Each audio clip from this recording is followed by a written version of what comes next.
खबर की तरफ आपको लिए चलते हैं। ये जो कवर्धा, कालीचरण और धर्मांतरण मेरे पीछे लिखा आप जो देख रहे हैं, जरा इस मुद्दे को समझिए और छत्तीसगढ़ की राजनीति में फिलहाल क्या चल रहा है ये भी विस्तार से समझने की कोशिश कीजिए।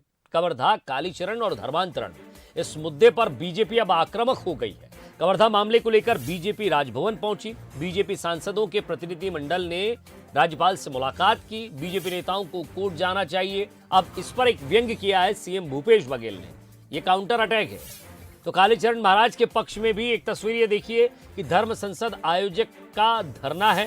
पहले वो उस मुद्दे पर थे कि नहीं एफआईआर होनी चाहिए, लेकिन अब देखिए वो किस मुद्दे पर आ गए हैं कि नहीं भाई, उन पर जो एफआईआर दर्ज हुई है, राजद्रोह का मामला दर्ज हुआ है, वो वापस लेनी चाहिए। बीजेपी नेता सच्चिदानंद उपासने तस्वीरों में आपको नजर आ रहे हैं, वो भी वहां मौजूद है। तो धर्मांतरण कवर्धा में जिस तरह का माहौल घटित हुआ था, साथ ही साथ प्रदेश में अलग अलग जिस तरह से धर्मांतरण के मुद्दे सामने आते हैं, उसको लेकर प्रदेश में बीजेपी मुखर है। तो दूसरी तरफ कालीचरण बाबा को लेकर भी बीजेपी का अपना ही एक कड़ा तेवर, नया रुख है।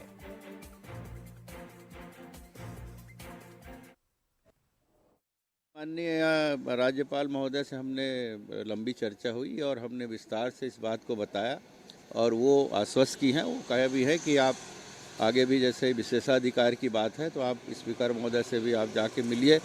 अभी 31 तारीख के सत्र है तो हम लोग सभी सांसद वहाँ जाके मिलेंगे माननीय स्पीकर महोदय से। तो उनको तो कोर्ट में जाना चाहिए, राजभवन जा क्या करेंगे? उनको सीधी सी बात है कि उनको कोर्ट में जाना चाहिए। और पहली बार नहीं हो रहा है, ऐसे अनेक, मतलब कोई दर्जन भर नहीं, हजारों लाखों में इस प्रकार के प्रकरण पूरे देश में मिलेंगे जिसमें इस प्रकार से चालान प्रस्तुत किया जाता है। उनको जाना चाहिए। तो कालीचरण महाराज के पक्ष में धर्म संसद आयोजक का धरना है।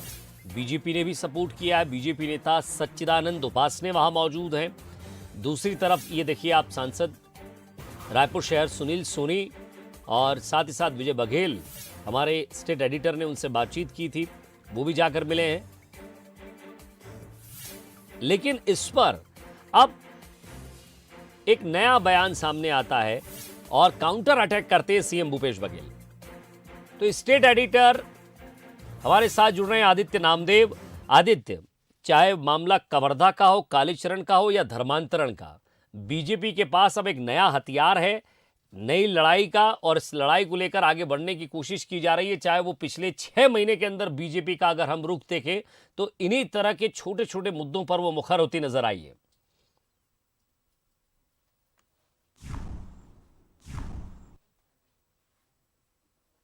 हारा में कितनी करारी हार भारतीय जनता पार्टी की हुई थी।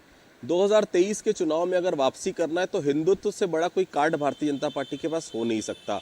कवर्धा में जो घटना हुई उसको भी पूरे प्रदेश में हर तरफ ले जाने की कोशिश भारतीय जनता पार्टी के कार्यकर्ताओं और सांसदों के द्वारा की गई। उसके बाद कालीचरण वाला मुद्दा आया। आज कालीचरण वाले मुद्दे पे भी धरना प्रदर्शन किया जा रहा है, राजद्रोह की धारा कहीं ना कहीं हटवाने की, और ये बताने की कोशिश है कि संत समाज के खिलाफ लगातार जो है कांग्रेस अत्याचार कर रही है। आज राजभवन डेलीगेशन पहुंचा हुआ था भारतीय जनता पार्टी के सांसदों का। उनका भी यही साफ तौर पर कहना था, जो सांसद अपनी डे टू डे एक्टिविटी पे साफ तौर पर वहां के पुलिस अधीक्षक से लगातार टच में रहते हैं, उनका कार्यक्रम वहां पर जाता है, वो फॉलो देते हैं, उनको सुरक्षा देते हैं, ऐसे में सांसद भगोड़ा कैसे हो गया, सांसद फरार कैसे हो गया? लगातार उनसे मुलाकात हो रही। हर सार्वजनिक कार्यक्रमों में अभिषेक सिंह भी देखे जा रहे हैं, हर सार्वजनिक कार्यक्रम में संतोष पांडे भी देखे जा रहे हैं। तो केवल क्या सांसदों को, भारतीय जनता पार्टी के चूंकि 11 में 9 सांसद हैं, तो क्या इन्हीं 9 सांसदों को प्रताड़ित करने के लिए सब चीज की जा रही है?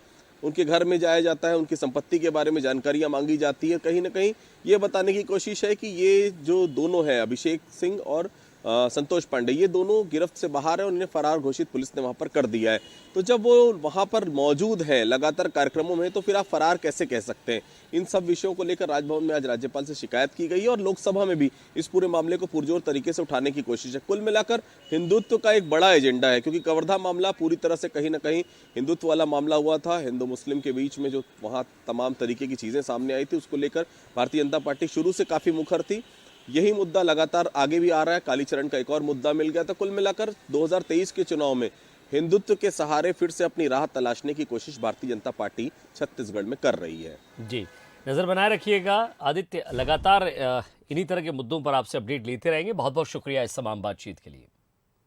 तो कालीचरण महाराज पर राजद्रोह की धारा हटाने की मांग को लेकर पहली तस्वीर आप देखिए, जहां उस मांग को लेकर रायपुर में धर्म संसद के आयोजक धरने पर बैठे हैं। बीजेपी के नेता सच्चिदानंद उपासने भी इस धरने में शामिल है। धर्म संसद के आयोजक नीलकंठ महाराज, थोड़ा सा यहाँ समझ नहीं आता, पहले नीलकंठ महाराज ये कहते थे कि एफआईआर होनी चाहिए, अब वो कह रहे हैं कि नहीं, राजद्रोह का जो मामला है, ऐसा क्या कर दिया उन्होंने कि वो राजद्रोह का मामला हटना चाहिए। देखिए, कुछ विरोधाभास भी मिलते हैं, कभी पक्ष में तो कभी विपक्ष में, लेकिन मंच ज़रूर चाहिए, चाहे वो मंच किसी के भी साथ हो।